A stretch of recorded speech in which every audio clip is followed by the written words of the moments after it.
Scott Schoen here from the Family Martial Arts Academy. Today I'm going to be talking to you um, about our annual Papa Joe Memorial Seminar, which will be tomorrow. I know some of you who are ready for that kind of training have been invited, and it should be a really good time. And I thought it would be a good time to share some stories that I remember of Papa Joe. Now, Papa Joe is one of my instructors who's passed away. And the reason he's called Papa Joe is once you reach your 6th degree black belt, you can have an honorary term, much like Master. You could be Master Hayes, but he preferred Papa. And some instructors have a nickname like the Cat, or Sensei Kim was called Biggie Kim because when he went to Japan, he was so tall, everyone thought he was like a giant. And so, but Papa Joe was Italian, and so everyone just called him Papa Joe. And he was a really big influence on me as I was learning to fight and defend myself and develop as a person. And the thing that I remember most about him is that he was extremely sincere. There wasn't one bit of falsehood in his entire body. He was always the same person around everyone. In fact, it probably got him into a lot of trouble in his lifetime. And he was always the same guy.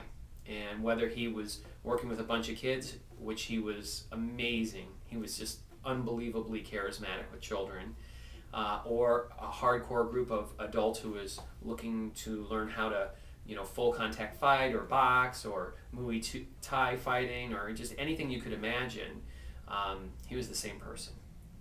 And he was so authentic and real. And,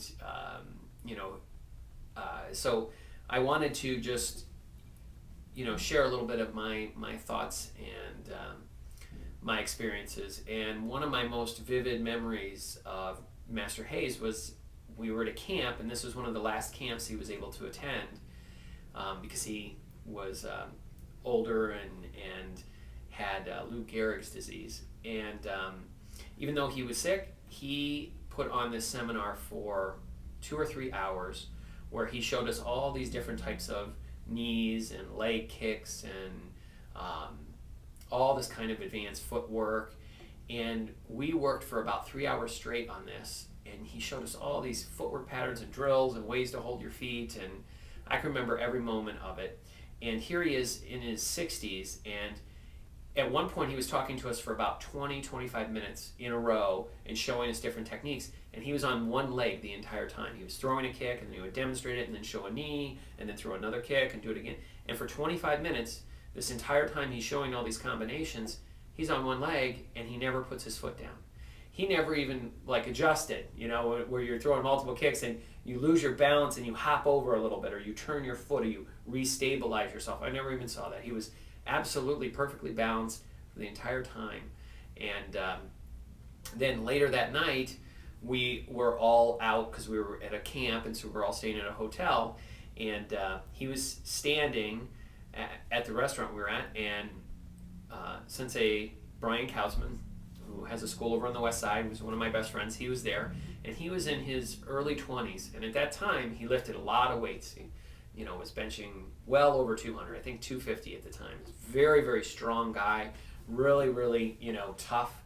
And Master Hayes said, go ahead and punch me as hard as you can. And Sensei Kausman was very tentative, and just he hit him pretty hard. It would have made a normal person stumble or whatever, but Papa Joe, it didn't bother him at all. He was laughing. He said, no, come on, now hit me as hard as you can, So he hit him. I mean, it would have definitely hurt a normal person. Here's someone who's very, very strong, very skilled, been trained for a lot of years, hit him, and nothing. And it wasn't like he was in a front stance. It's not like he gritted or anything like that. He was just standing there, feet wide, no big deal, right? And now he says, he goes, come on, my grandmother hits harder than that. So then he went ahead, and this time you could see, I could tell in his eyes, he was like, okay, I'm going to show this guy, And he punched him as hard as he could, and Master Hayes just laughing hysterically. Thought it was the funniest thing in the world. And later, Sensei Kautzman told me, that he had bent his wrist and injured his wrist punching him. So it was just sort of one of those moments where there's all these karate stories and different things, and you read them about masters fighting a tiger and 100 different other things like that, and you say, well, maybe that's real, maybe not. I wasn't there. I was there and I saw it, and it was the real deal. And I can tell you, fighting him, you would break your hand before you would hurt him. And he was just, his entire body was like stone, like marble. And his hands there was no soft parts on his hands from all the training. And he's just an amazing guy. And then to top it all off, he was the type of guy who just had this amazing ability to be charismatic. So here's this really tough guy, amazing, just like world-class martial artist. And then on the other side, that night, it was another camp. We went out and we all were at a buffet restaurant, and Master Hayes was there, and within minutes of him coming into the restaurant, there was a group of 20 or 25 kids that were just huddled around him. And he was the kind of funny guy that just had such a big heart. He would look around the room and he would be making faces at all the kids. He'd give them a goofy face, and then they would come over and they would want to meet him, and more kids would see what was happening. And this is at a restaurant. I had never seen anything like that happen. And he just had this way of being in the world that was so sincere and honest and open-hearted, and it was a real role model for me. In a lot of ways, he was he had a very challenging life, and had some bad circumstances, and was always defending himself and all of these different things. But his martial arts training had just produced this amazing person, this one of a kind, one in a million. And from that, I really learned to be who I was. And I think before really getting to know Master Hayes and to seeing all his experiences, I felt like, I'm going to be like my sensei, or I'm going to be like this sensei. And I still role model them and definitely have those feelings.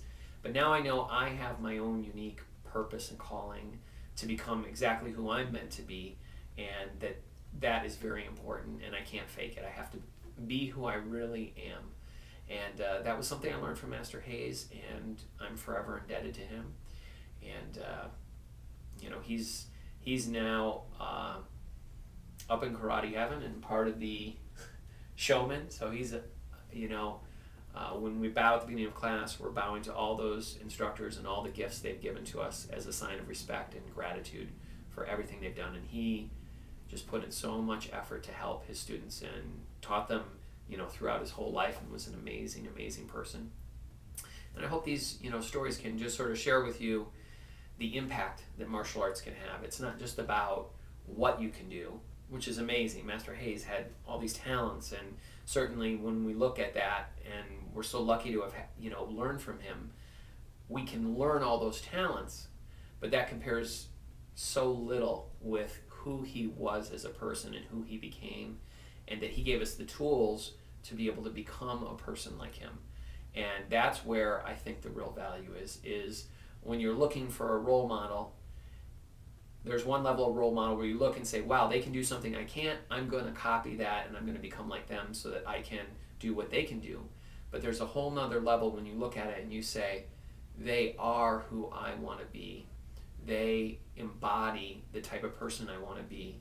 Let me figure out how they became who they became, especially when they give you the tools. It's one thing just to see somebody and say, I want to be like that, but it's not what they have or what they can do. It's who they are that really impacts us and says, yeah, I want to pursue that. I want to really challenge that. And so hopefully for the students that are watching this, I know this isn't my regular post on how to improve your life or whatever, but I just wanted to give my thanks and gratitude to Master Hayes this year. And just to end with a quote that O-Sensei Kim would always say is that you're never dead until nobody remembers you. And I know for as long as I live, Master Hayes will live inside my heart and inside my mind, and always have had a huge impact on me, and I am very thankful for that.